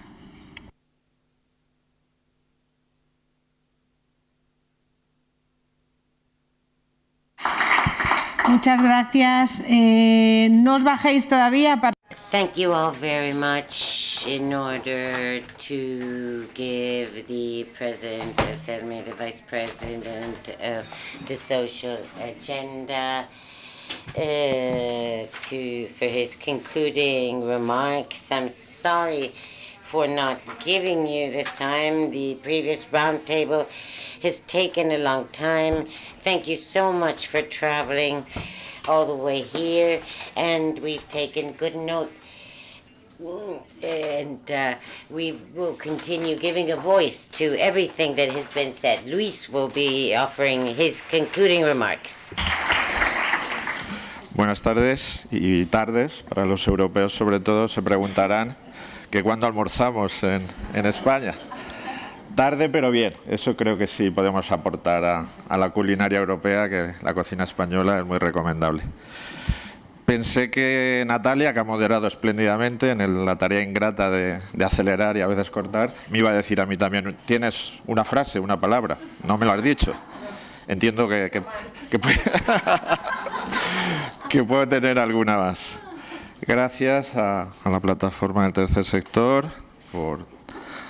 Técnicamente es clausurar, pero yo creo que aquí no se clausura nada. Clausurar es cerrar, poner fin a algo, y esto en todo caso es una continuidad, como en las películas y en las series, continuará, y seguro que en otro foro, en otro formato, nos veremos en España, en Europa, en otra presidencia, hablando de lo mismo y reiterando muchas veces estos mensajes que no son bien percibidos, no son audibles, no son recibidos por la otra parte, y de ahí pues la repetición y a veces el cansancio y la fatiga de los materiales en que incurre el tercer sector por no ser atendido.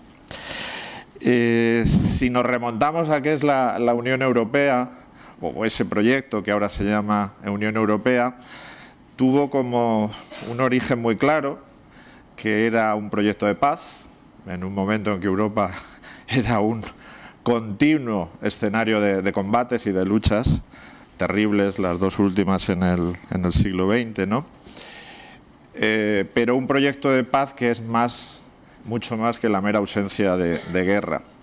Era un proyecto también de paz política, en el sentido de combinar libertad, combinar respeto al individuo, a los derechos humanos, con posibilidad de realizar proyectos individuales y colectivos respetables y respetuosos con el entorno. Y esa paz política no acababa ahí, estaba basada en una paz social. Y creo que eso es lo que se ha deteriorado en los últimos años. Lo que no estamos siendo dignos de la construcción de Europa es dotarla de esa dimensión social. Es la que ahora mismo está frágil y fragilizada. De esa combinación, de esa tercera vía europea entre proyectos políticos maximalistas de extremos, entre el colectivismo y entre el liberalismo a ultranza, el capitalismo salvaje en su dimensión económica, surgió un intermedio, algo que podía ser una transacción aceptable por amplias capas de la población europea, y ahí estaba el estado del bienestar. Yo creo que el estado del bienestar era una garantía, o debía seguir siendo una garantía de esa paz social, paz política, una comunidad política supranacional decente como era la Unión Europea. Y creo que lo social ahora es lo más amenazado en el ámbito de la Unión. Y es un bien que yo creo que nadie discute, que nadie se enfrenta a él, sería políticamente incorrecto, pero que se desatiende y se descuida enormemente, ¿no? Y este bien ahora mismo no tiene valedores, no tiene defensores, no tiene promotores, no van a ser los partidos políticos, están a otras cosas, no van a ser las instituciones, ni las europeas, ni las nacionales, donde prima el exceso de burocracia, esa lejanía, esa distancia con el pueblo, dicho no demagógicamente, con las personas, con los ciudadanos, con las ciudadanas. Y ese velar por y valer por lo social nos ha recaído, yo creo que gustosamente, en el tercer sector, en la sociedad civil organizada. Tenemos que reconocer que somos un poder emergente, un poder muy frágil, un poder precario, tenemos poca capacidad de decidir, pero tenemos que tomar conciencia de que somos un poder ciudadano que tiene que encontrar sus medios de expresión en la gobernanza, en la participación, en la toma de decisiones, en el seguimiento de estas, en la evaluación de las políticas públicas, ¿no? Y eso creo que es importante, pero para ser un poder democrático con rostro humano, tenemos que tener una legitimación.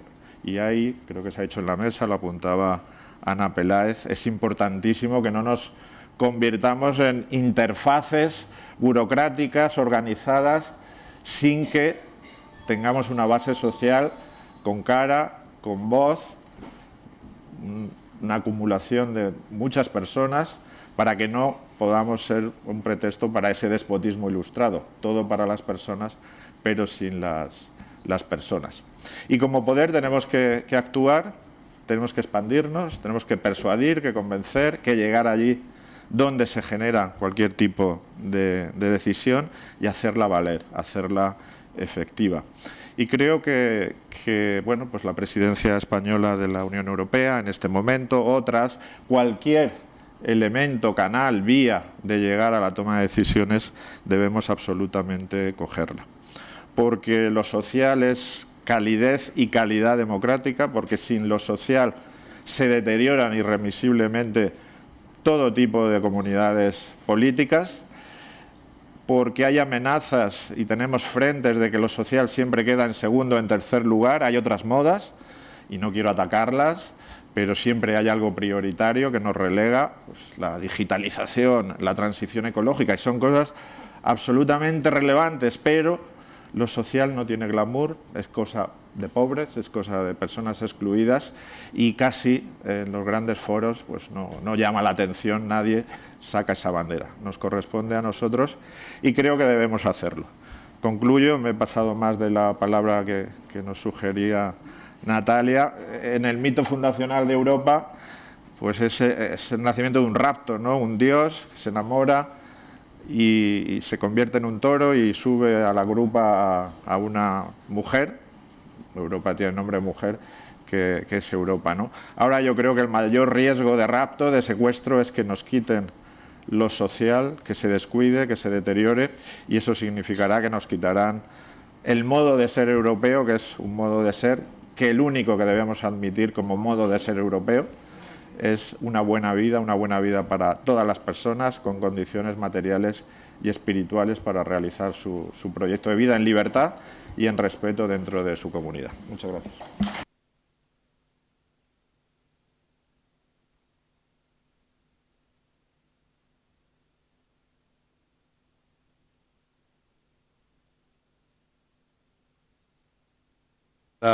una información, que para la Junta Directiva de la Plataforma del Voluntariado, que es ahora, se sube por vuestra derecha en el ascensor a la primera planta. Una información que os doy, que muchas gracias, que nos vemos en otro momento.